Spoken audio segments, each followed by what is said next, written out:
apocalypse coming. But here's the thing about being married to an influencer. You become background noise in your own life. Kendra Pike Lorne, though she dropped the Lorne part from her social media about 6 months ago, is what you might generously call a lifestyle content creator. Less generously, she's a 29-year-old woman who films herself drinking overpriced coffee and pretends it's a career. Our Toronto condo looks like a magazine spread because God forbid someone sees a real human being actually lives here. "Evan, can you move Baxter's food bowl?" she called from the bathroom. "I'm doing a morning routine story and it's ruining the aesthetic." Baxter, our rescue mutt, looked up at me with the kind of expression that said he understood exactly how I felt. At least someone in this house appreciated my existence. "Sure thing, babe," I called back, moving the bowl behind the kitchen island. I'd learned not to argue about these things. Pick your battles, my dad always said. Though I'm pretty sure he never meant picking between a dog bowl and your wife's Instagram story. The real red flag started about 3 months ago. Kendra began having brand meetings that lasted until midnight. She'd come home smelling like expensive cologne that definitely wasn't mine, claiming she'd been at networking events. When I asked about her new collaborations, she'd get vague and defensive. "You wouldn't understand the influencer space, Evan. It's really complex." Right, because posting pictures of avocado toast requires a master's degree. Then there were the Venmo payments. I handle our finances, so I see everything. Mysterious charges to places I'd never heard of, payments to photographers for shoots that never seemed to produce content. When I brought it up, she'd wave me off. "It's business expenses, I'll write it off." But the thing that really got to me was how she started talking about our future. Or rather, how she stopped talking about it. No more discussions about buying a house, having kids, taking that trip to Europe we'd been planning. It was like I'd been edited out of her future the same way I'd been edited out of her photos. My best friend Jared works security at Lush, this trendy downtown lounge where Toronto's wannabe elite go to be seen. He's the kind of guy who notices everything and has zero filter about sharing it. When he texted me last Thursday, I was in the middle of reviewing a client's retirement portfolio. "Bro, your wife's here with some campaign, and it's not you." The message came with a timestamp and a blurry photo taken from across the room. Kendra was at a corner table with a guy I didn't recognize, tall, athletic, the kind of jawline that screams, "I peaked in high school but somehow made it work." They were sitting close, her hand on his arm, both of them laughing like they were sharing the world's funniest inside joke. I stared at the photo for a solid 5 minutes.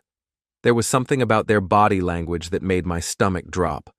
This wasn't a business meeting. This was a date. That night, Kendra came home around 11, full of stories about her amazing collaboration with a fitness brand.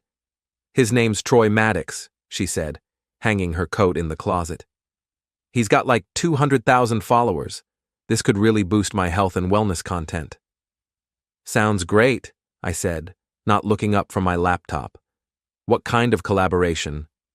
"Oh, you know, couples workout content, relationship goals stuff. It's really trendy right now." Couples workout content, relationship goals. With another man. I waited until she went to bed, then did what any modern husband would do. I stalked the guy on social media. Troy Maddox was exactly what you'd expect. Shirtless gym photos, motivational quotes over sunset backgrounds, the kind of guy who calls women queens and thinks it makes him enlightened. His recent posts showed him at the same events Kendra had been attending, always just out of frame from each other. But it was his story from earlier that day that sealed it. A quick video of his amazing dinner at Lush, and for just a split second, you could see Kendra's distinctive pink nails in the corner of the frame. I lay in bed that night, listening to my wife sleep, and felt something cold settle in my chest. Not heartbreak. That would come later. This was something else. Recognition, maybe. The understanding that my marriage was already over. I just hadn't gotten the memo yet. The next morning, Kendra was unusually affectionate, making me coffee and asking about my day. Guilt, I realized. She was feeling guilty. I might be working late again tonight, she said, not quite meeting my eyes. Troy wants to plan out our content calendar. Of course he does, I said, and smiled. I've always been good with details. It's what makes me decent at my job. I notice the small inconsistencies in people's financial stories, the gaps between what they say and what their numbers show. Turns out, those same skills work pretty well for catching a cheating wife. Over the next 2 weeks, I became a forensic accountant of my own marriage. I started taking screenshots of Kendra's posts before she could delete them, noting timestamps and locations. I tracked her Uber rides through our shared account, cross-referenced her work meetings with her actual location data. It was depressingly easy. The breakthrough came when I overheard a phone call she thought was private. I'd come home early from work with a headache, and Kendra was in our bedroom, door closed, talking to her friend Shireen on speaker. I swear, Shireen, Evan has such dad energy lately. Like he asked me about my business expenses yesterday. Can you imagine? It's so unattractive. Girl, you need to just rip the Band-Aid off. Shireen's voice crackled through the phone. Troy's not going to wait forever, and honestly, your engagement rate is way better when you're posting single girl content. I know. It's just complicated. Evan handles all our money stuff, and I don't even know how to access half our accounts. So learn.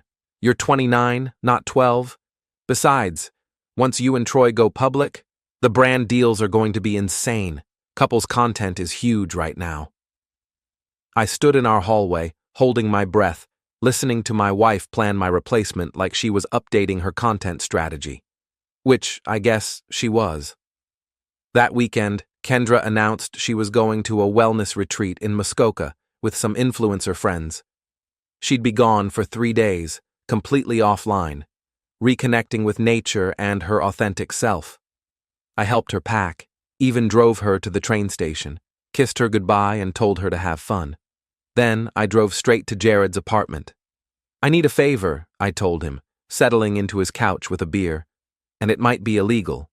Finally, Jared grinned. I was wondering when you'd grow a pair. I explained the situation, showed him the evidence I'd gathered. Jared listened without judgment, occasionally shaking his head. Man, she's not even trying to be subtle about it. Troy was in here again last night, posted a story from the bar. Want to guess who was tagged in his location but not visible in the video? Let me guess. Your wife. Brother. Your wife.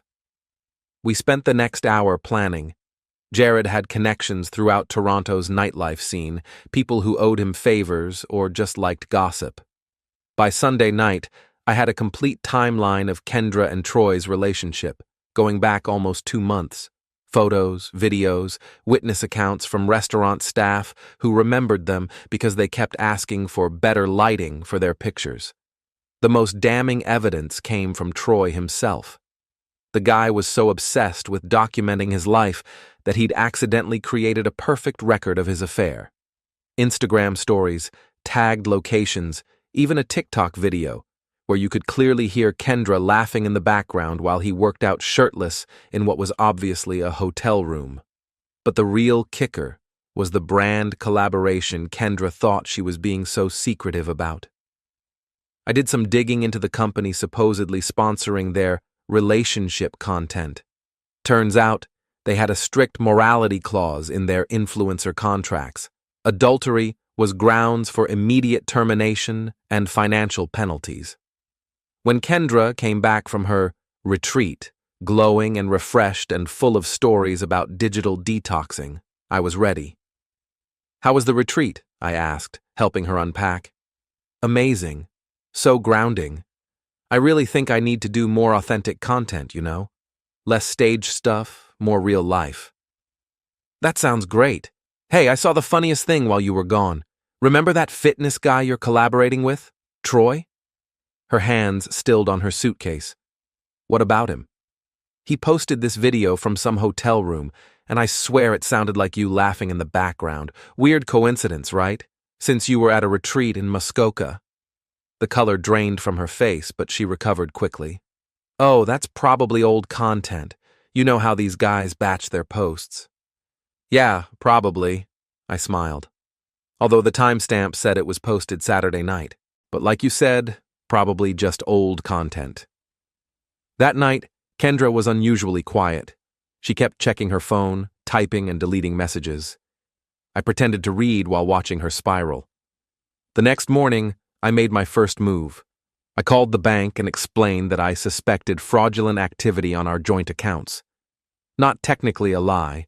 I did suspect my wife was using our money to fund her affair. They froze her cards pending an investigation. Then I contacted her main sponsor, the wellness brand that had been paying her for the last year. I sent them a carefully worded email expressing concern about their influencer's recent content, with screenshots of her posts about being single and ready for new adventures. By noon, Kendra's perfect little world started cracking. The first sign that my plan was working came at 2:47 p.m. on a Tuesday. I know the exact time because that's when Kendra called me, screaming so loud I had to hold the phone away from my ear. "Evan, what the hell did you do? My card isn't working." I was in the middle of a client meeting, reviewing Mrs. Patterson's investment portfolio, when my phone exploded with Kendra's rage.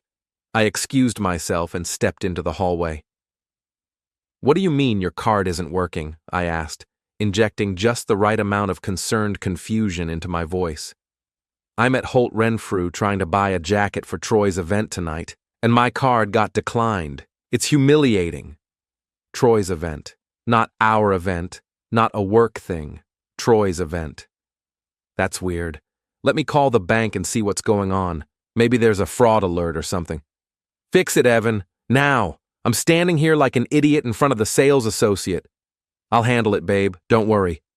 I hung up and went back to Mrs. Patterson, who was politely pretending she hadn't heard my wife's meltdown through the phone. "Sorry about that. Marriage, right?" I said, with a rueful smile. "Oh, honey," Mrs. Patterson said, patting my hand. "I've been married 43 years. That didn't sound like marriage. That sounded like entitlement." "Smart woman, Mrs. Patterson." I waited exactly 2 hours before calling Kendra back. "Bad news, babe.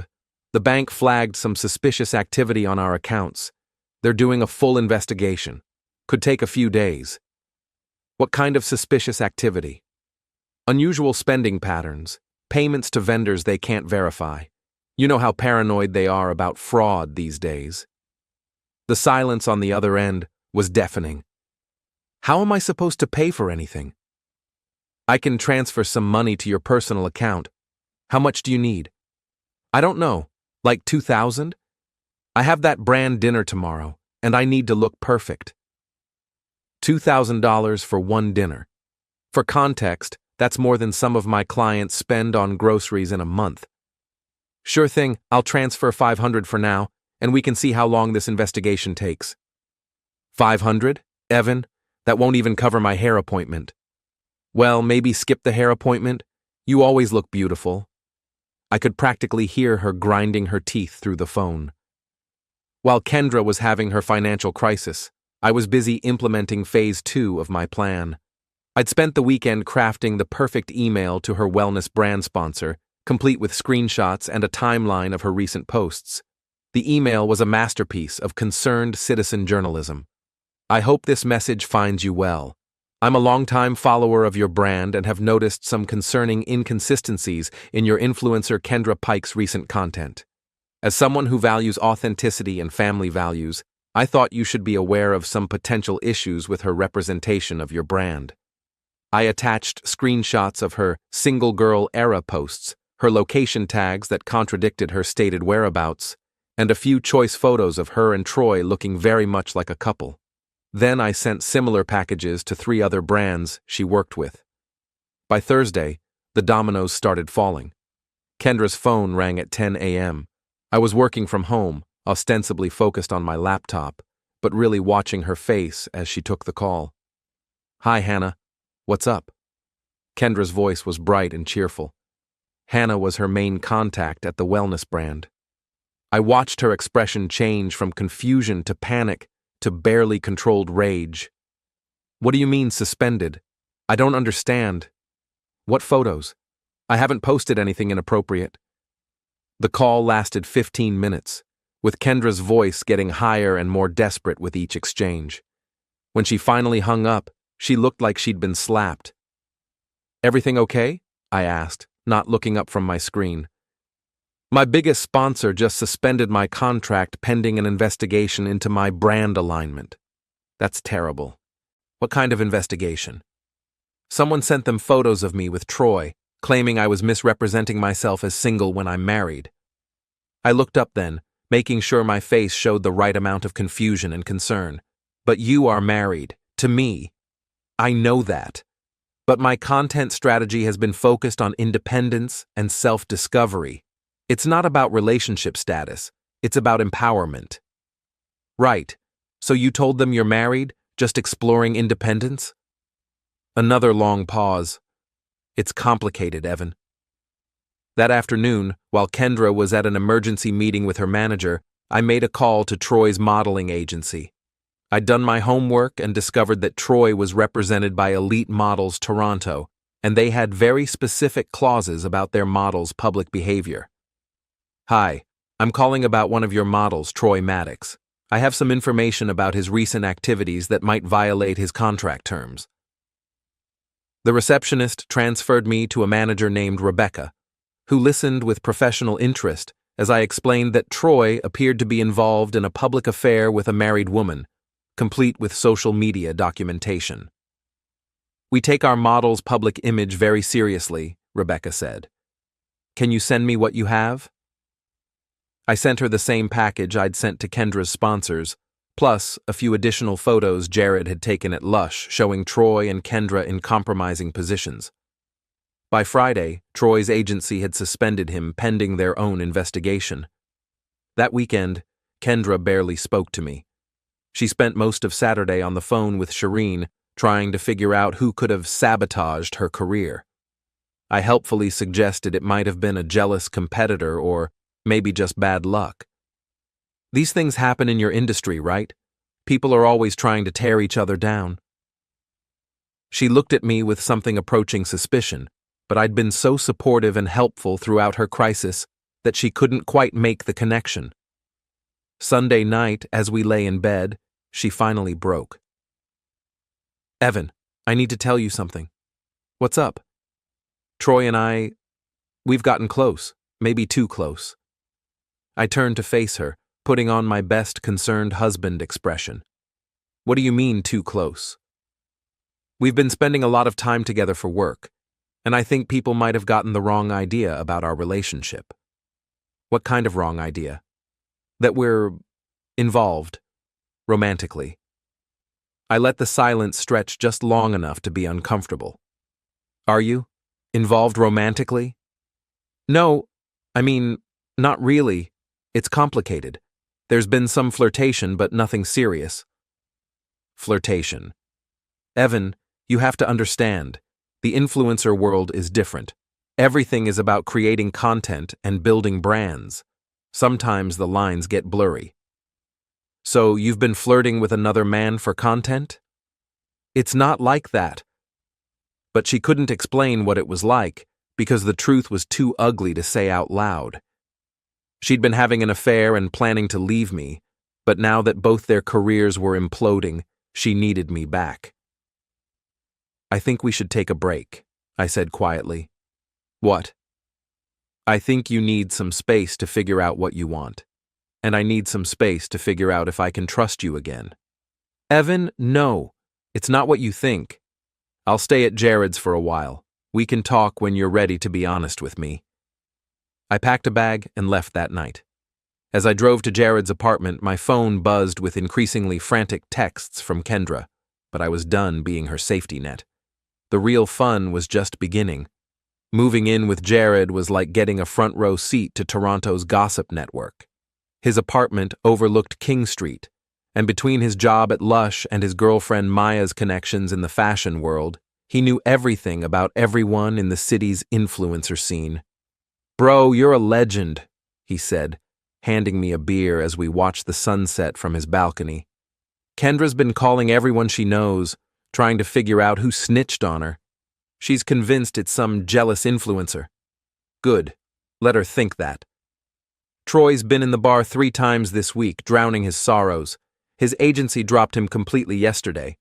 Apparently, the photos you sent were just the tip of the iceberg. They did their own investigation and found out he's been violating his exclusivity clause with multiple brands. I felt a warm satisfaction settle in my chest. What about Kendra? That's the best part. She's been trying to rebuild her brand as a relationship transparency advocate or some bullshit. Posted this long caption about how marriage is complicated and people shouldn't judge others for exploring their truth. How's that going for her? Her comment section is a war zone. Half her followers are calling her a cheater. The other half are telling her to leave you and live her truth. It's beautiful chaos. Maya joined us on the balcony, fresh from her shift at a downtown boutique where she dealt with influencers all day. Your wife came into the store today, she told me, settling into Jared's lap. She was trying on dresses for some event, asking for a discount because her brand was going through a transition. Please tell me you didn't give her one. Hell no, but I did overhear her phone call with her manager. Apparently she's lost 3 major sponsors this week, and the brands that haven't dropped her are demanding she clarify her relationship status. What's she going to do? That's the thing, Maya grinned. She can't win. If she admits she's married, she loses the independent woman angle that's been working for her. But if she claims to be single, she's basically admitting to adultery, which violates the morality clauses in her remaining contracts. It was perfect. Kendra had built her brand on an image that was fundamentally incompatible with reality, and now reality was demanding an accounting. My phone buzzed with another text from her. Evan, please come home. We need to talk. I can explain everything. I showed the message to Jared and Maya. You going to respond? Jared asked. Eventually. But first, I have one more surprise for her. The next day was Kendra's birthday. She'd been planning a big party at some trendy rooftop bar for months, back when she still thought she'd be celebrating with Troy as her new boyfriend and me as her discarded husband. Now, with her career in freefall and Troy avoiding her calls, she was stuck with a party she couldn't cancel and a guest list full of people who were either gossiping about her or actively avoiding her. I decided to give her a birthday present she'd never forget. I'd been collecting evidence for weeks, but I'd saved the best for last. Through Jared's connections, I'd gotten my hands on security footage from Lush, showing Kendra and Troy in a private booth, making out like teenagers. I'd also obtained copies of their text messages, courtesy of Troy's ex-roommate who had access to his laptop, but the real masterpiece was a compilation video I'd put together showing side-by-side comparisons of Kendra's social media posts and her actual activities, her girls' night posts next to footage of her with Troy, her self-care Sunday content next to photos of them at hotels, her focusing on my marriage captions next to screenshots of her telling Shireen that I had dad energy and was holding her back. I had the video delivered to her party as a surprise birthday message from a secret admirer, timed to arrive just as the party was hitting its peak. Jared and I positioned ourselves at a sports bar across the street with a perfect view of the rooftop venue. Maya had friends at the party who would give us real-time updates. At 9:30 p.m., Maya's friend Chloe texted, "They're setting up the projector for the surprise video. Kendra looks excited." At 9:35, "Holy shit, this is incredible, everyone's watching." At 9:37, "Kendra just ran off the roof, people are filming everything." At 9:40, "Troy just showed up and people are booing him. This is better than reality TV." My phone rang. Kendra sobbing, "Evan, please, I know it was you, please come get me." "I'm sorry, who is this? I think you have the wrong number." "Evan, don't do this, I'm sorry, I'm so sorry." "Oh, Kendra, hi, how's your party going?" "You know how it's going. You ruined it." "I ruined it?" "That's weird, because I wasn't even invited. But I heard there was an amazing video presentation. Very professional quality." "I'll do anything. I'll post a public apology. I'll tell everyone the truth." "The truth?" That's a novel concept. What truth would that be? That I'm married, that I had an affair, that I'm a terrible person. That does sound like the truth. But here's the thing. Kendra, I don't want your apology. I want you to experience consequences for your actions. Revolutionary concept, I know. I hung up and ordered another beer. Over the next hour, social media exploded. Kendra Pike was trending on Twitter, with people sharing clips from the video and photos from the party. Someone had filmed her running off the roof in tears, and it was being shared across every platform. But the best part was the comments on her Instagram. Her followers, the ones who had bought into her authentic lifestyle brand, were not holding back. So much for living your truth. Turns out, your truth was lying to everyone. Imagine being married to someone and editing them out of your life like they're a pimple. The secondhand embarrassment is real. This is why I trust no one on social media. Your husband dodged a bullet. Hope he finds someone who deserves him. By midnight, Kendra had lost 10,000 followers and counting. Her remaining sponsors were distancing themselves in real time, posting statements about not condoning infidelity and reevaluating partnerships. Troy, meanwhile, had become a laughingstock. Someone had started a TikTok trend called Pulling a Troy, which involved dramatically posing with someone else's partner while motivational music played. He was getting roasted so hard that he'd made all his accounts private. As Jared and I walked home, my phone buzzed one more time. Shireen. Evan, this is Shireen, Kendra's friend. We need to talk. Interesting. Very interesting indeed. I met Shireen at a coffee shop in Liberty Village the next morning. She looked nervous, constantly checking her phone and glancing around like she expected paparazzi to jump out from behind the espresso machine. Thanks for meeting me, she said, sliding into the booth across from me. This should be interesting. What can I do for you, Shireen? She fidgeted with her coffee cup, clearly struggling with how to begin. Look, I know you probably hate me. I'm Kendra's friend. I was there for a lot of the planning. Planning? The whole thing with Troy, the exit strategy, the way she was going to leave you. I leaned back in my seat, studying her face. Why are you telling me this? Because I feel terrible about what happened, and because... She paused, taking a shaky breath. Because I think you should know that it wasn't just about Troy. What do you mean? Kendra's been planning to leave you for over a year. Troy was just the excuse she needed. She's been building her brand as a single woman, slowly erasing you from her content, setting up her finances to be independent. This wasn't news to me, but I let her continue. She used to say the most awful things about you, how you were boring, how you didn't understand her ambitions, how you were holding her back from her full potential. And you just listened to this? Shireen's face flushed. I tried to defend you sometimes, but Kendra, she's very persuasive. She made it sound like she was trapped in this marriage that was suffocating her creativity. But that's not why you wanted to meet me, is it? She looked surprised. What do you mean? You didn't ask me here to apologize or to fill in the gaps in my knowledge. You want something. Shireen stared at me for a long moment, then laughed bitterly. Kendra always said you were smarter than you looked. Thanks, I think. So what do you want? I want to make a deal with you. Now this was getting interesting. I have information about Kendra that could finish what you started, but I want something in return. What kind of information? The kind that would end her career permanently and maybe land her in some legal trouble. I signaled the waitress for another coffee. I'm listening. Kendra's been committing fraud. Tax fraud, specifically. She's been reporting her income as much lower than it actually is, hiding cash payments from brands, claiming personal expenses as business write-offs. How do you know this? Because I helped her set it up. I used to work for an accounting firm before I got into content creation. Kendra asked me to help her optimize her tax situation last year. And you're willing to turn her in? For the right price. I studied Shireen's face, trying to read her motivations. What's the right price?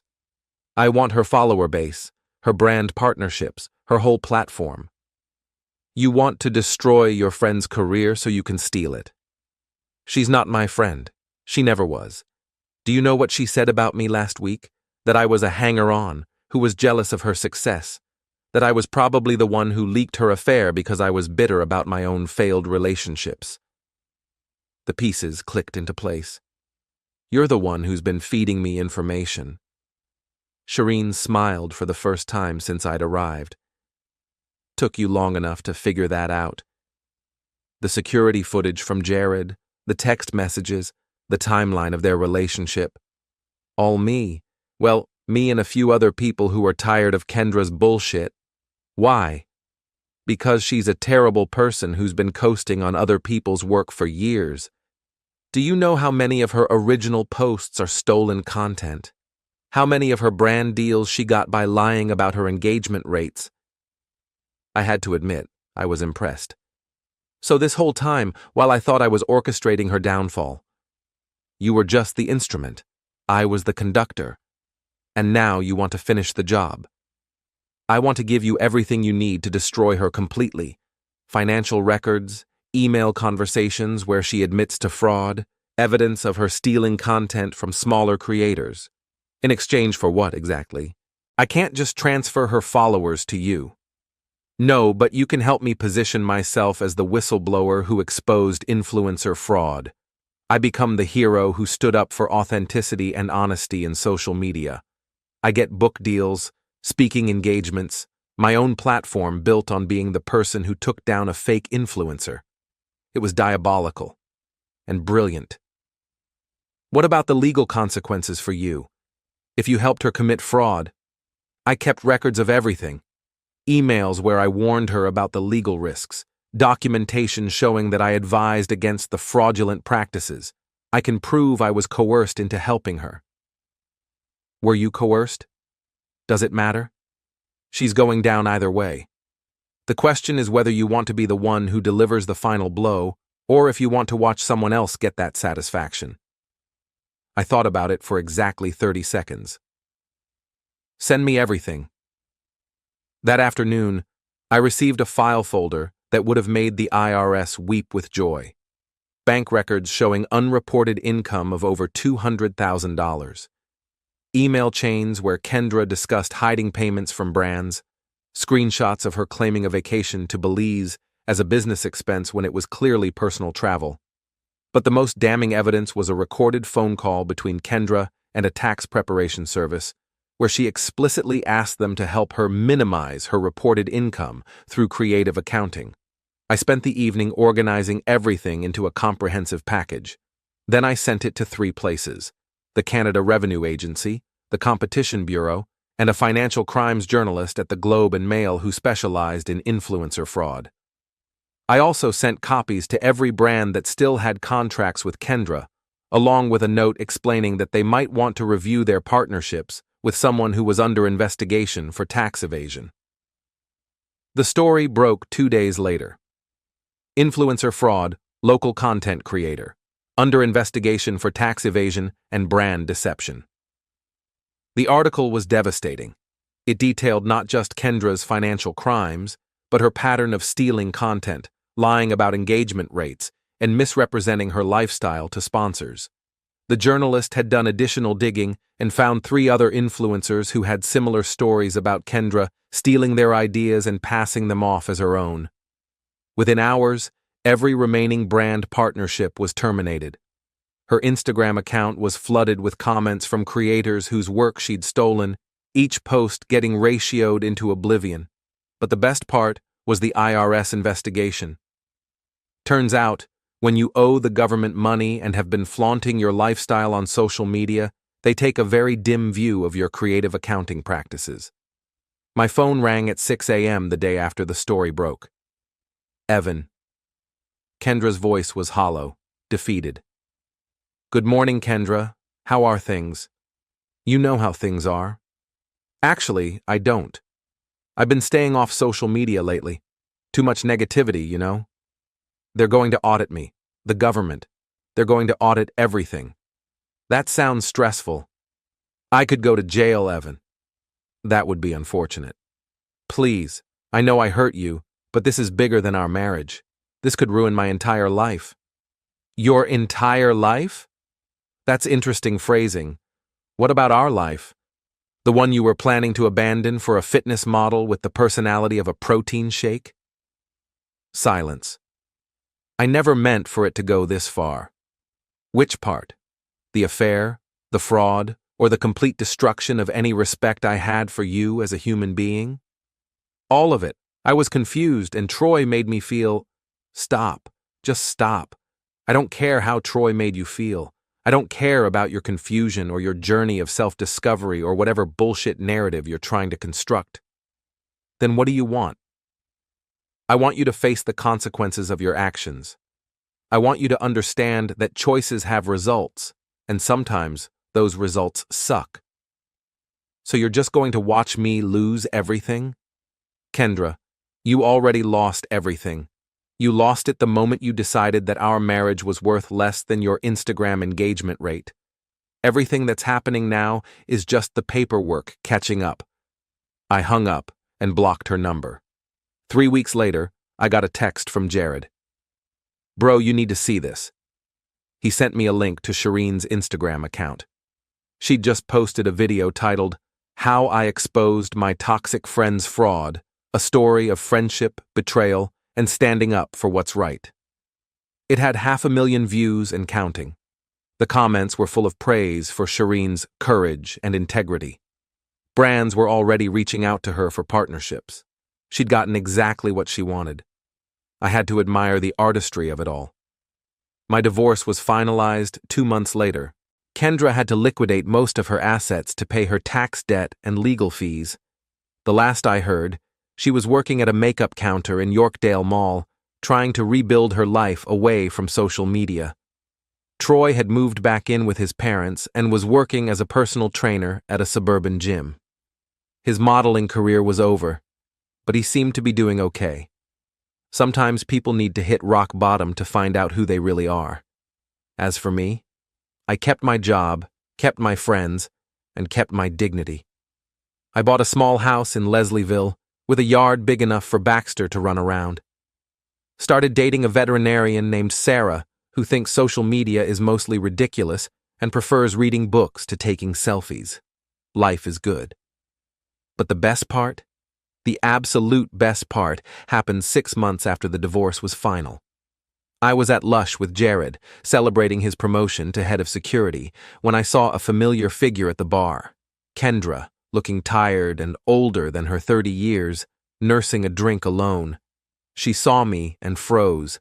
I walked over, Jared trailing behind me with barely contained glee. Kendra, you look... I paused, pretending to search for the right word. Different.